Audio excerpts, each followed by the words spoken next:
Simply world class.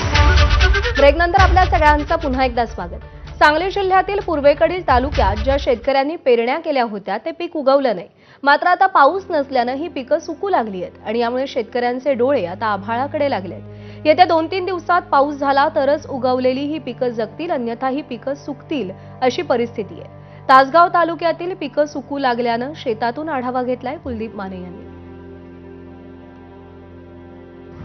Sangli जिल्ह्यामध्ये पश्चिम भागामध्ये बहुतांश पाऊस पडला, मात्र पूर्व भाग जो आहे तो कोरडाच आहे। मात्र त्या कोरडा भागामध्ये शेतकऱ्यांनी पेरण्या केल्या, मात्र आता पावसामध्ये खंड पडल्यामुळं जी पेरणी केली होती त्या जे पीक उगवलं होतं त्या ठिकाणी आता पीक सुकू लागलेलं आहे। कडक ऊन पडलेलं आपण पाहतोय।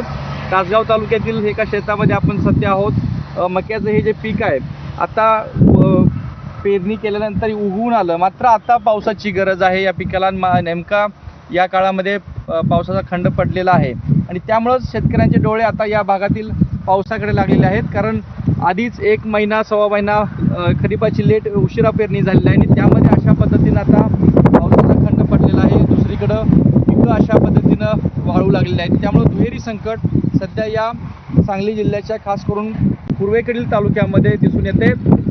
एकूण आत्तापर्यंतचं जे पेरणी क्षेत्र आहे ते जवळपास 38% आहे आणि त्यामध्ये सर्वाधिक कमी क्षेत्र हे तासगाव तालुक्यातील अगदी 20% इतकी पेरणी झालेली आहे। आणि या अशा एकूण परिस्थितीमध्ये मागच्या वर्षीपेक्षा 1 ते सव्वा महिना आधीच उशिरा पेरण्या आणि त्यामध्ये अशा पद्धतीनं पावसाचा खंड पडल्यामुळं कडक ऊन पडू लागल्यामुळं शेतकऱ्यांचे डोळे आता पावसाकडे लागलेले आहेत। जर पाऊस पुढच्या काही दिवसामध्ये पडलेला नाही तर जे काही पेरणी केलेली होती, जे पिकं उगवून आलेली होती, सुकून जाण्याची भीती शेतकऱ्यांच्यामध्ये आहे। कॅमेरा पर्सन योगेश सोबत कुलदीप माने, एबीपी माझा, तासगाव, सांगली।